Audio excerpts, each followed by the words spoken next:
Salut à tous et bienvenue pour une nouvelle halte. Aujourd'hui on va parler du nouveau venu dans le manga game français Z et de sa série Space Punch.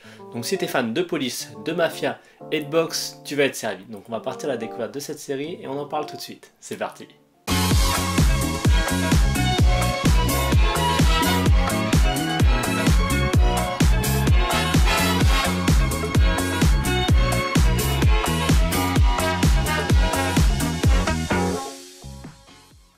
Mais avant de commencer de parler de la série, on va d'abord parler de son auteur Z. Z est un autodidacte qui a suivi ses études d'ingénieur concepteur mécanique où il a œuvré dans le domaine pendant quelques temps. Il a toujours dessiné mais il était surtout fan de jeux vidéo. Et c'est en 2013 que son histoire commence avec sa rencontre avec Tony Valente à la Japan Expo, avec qui il peut échanger sur le manga français, et c'est par un concours organisé à la fin du volume 1 de Radiant que la flamme du dessinateur s'alluma. Il se dépassa et ce fut la consécration. Il finit grand gagnant du concours et ce fut le déclic. Le manga devint sa motivation première et il se rendit compte qu'être mangaka était ce qu'il voulait faire. Et c'est par un travail acharné qu'il signa avec Ankama Space Punch. Mais le travail fut long, car si l'on compte les débuts de son œuvre, il mit 7 ans à réaliser son rêve de parution de manga. Le volume 1 est sorti il y a quelques mois et le second arrive à la fin de l'année. Z aimerait que le récit dure environ 10 volumes et il a déjà le fil rouge en tête complet. Mais rien n'empêche d'ajouter des éléments à la trame narrative. Concernant le travail, il a commencé avec le volume 1 avec du dessin traditionnel, mais le storyboard se fait numériquement. Il dessinait le reste sur table lumineuse, mais au vu de quelques problèmes de commande au Japon, il est passé sur du 100% numérique. Et c'est mieux parce que ça va plus vite. Et c'est tant mieux car le premier volume a mis 11 mois de dessin, mais l'auteur aimerait sortir 2 volumes par an. Concernant ses modèles et ses inspirations pour la réalisation de son œuvre, il y a tout d'abord Jiro, qui est son plus grand soutien et qui est l'auteur de Little Berry et du futur Reaper chez Ankama en 2022.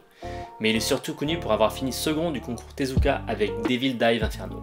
Shinobu Sekiguchi, l'auteur de Prisonnier Riku pour le côté social et les enjeux. George Morikawa avec Hippo qui l'a inspiré dans sa narration. Boichi pour l'esthétisme et le monde de la mafia, et également Shinichi Sakamoto, dessinateur du manga d'Ascension pour sa façon de raconter qui est très poétique. Mais ses plus grands soutiens sur le projet furent Salim, assistant de Renaud Lemaire sur Dreamland, et Florent Maudou, auteur de Freak Squill qui l'a aidé sur la genèse du projet. Quant au rôle d'Ankama, l'éditeur est juste là pour s'assurer de la cohérence avec le récit. Et maintenant on va parler de l'histoire et Ankama a mis les petits pots dans les grands et nous a sorti un trailer de toute beauté.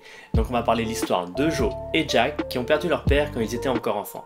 Depuis, les deux frères ont choisi des voies totalement différentes. Zach l'aîné est devenu policier comme son père et Joe enchaîne les petits boulots pour finir livreur de nouilles. Mais la découverte de mystérieux artefacts va changer leur vie à jamais. On se retrouve donc dans une histoire mi-shonen mais seinen. Shonen pour la quête initiatique et seinen dans les thèmes abordés et l'univers. Et l'univers, parlons-en. L'histoire prend place dans une ville type Singapour, c'est-à-dire qu'elle est à la fois européenne et asiatique. Et elle est très importante dans le récit car celle-ci montre l'ambiance globale et l'univers, la misère et la corruption. On a un récit bourré d'action, mais au-delà de cela, nous avons une histoire qui est basée sur le relationnel, la famille, la fraternité et les rapports au père. On se retrouve donc avec deux héros, Zach Kazuma qui est du côté de la justice avec un caractère posé et une morale primordiale, avec la tête sur les épaules, et le plus jeune, Joe, qui lui est beaucoup plus sanguin et qui se retrouve de petit boulot en petit boulot. On se retrouve donc à un carrefour de leur vie, un événement qui va à la fois les rapprocher mais les éloigner. Ils sont totalement différents l'un de l'autre mais à la fois complémentaires. Mais au final alors qu'est-ce que ça vaut? Donc je vais être assez sincère avec vous, quand j'entendais manga français à l'époque j'étais assez médisant, je pensais toujours à quelque chose d'assez médiocre. Et en fait avec les lectures que j'enchaîne depuis quelques temps, je me rends compte que c'est tout l'inverse.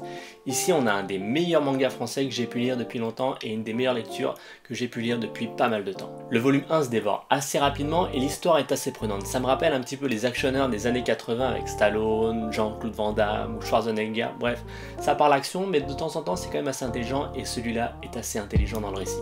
Donc au début du récit ça file à 100 à l'heure, il y a une course de moto, comme vous avez pu voir dans le trailer il y a quelques minutes, et franchement ça va à 100 à l'heure. Mais ça nous permet assez rapidement de comprendre tous les personnages, l'univers global, de comprendre les enjeux de chacun, leur position et les contraintes à laquelle ils font face. Malgré que ce volume 1 soit bourré d'action, il y a quelques temps morts, et ils sont très importants dans le récit, parce que ça permet aux héros de se poser un minimum et on comprend ce qu'ils ressentent dans ce monde qui les dépasse un petit peu.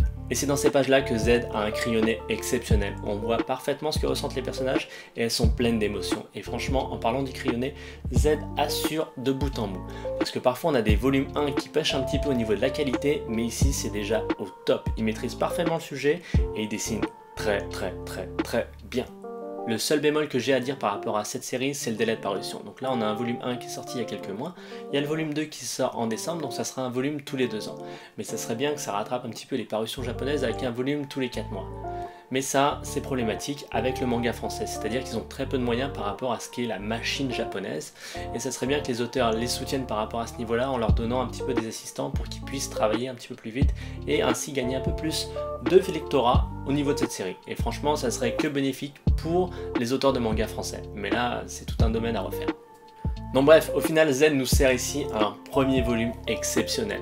Donc si vous êtes fan des actionneurs des années 80 avec des duos, vous allez être ravis de police, de mafia et de boxe. Franchement, c'est la série que tu dois posséder. Si tu l'as déjà lu, n'hésite pas à commenter dans les commentaires ce que tu en as pensé parce que ton avis est assez important. Si tu l'as pas lu, n'hésite pas à aller l'acheter parce que c'est aussi important. Et j'ai hâte de lire la suite de cette série qui est très prometteuse. Bref, c'était une halte manga, j'espère qu'elle t'a plu. N'hésite pas à la partager, la liker, me follow un petit peu partout comme d'habitude. Et on se dit à très bientôt. Ciao.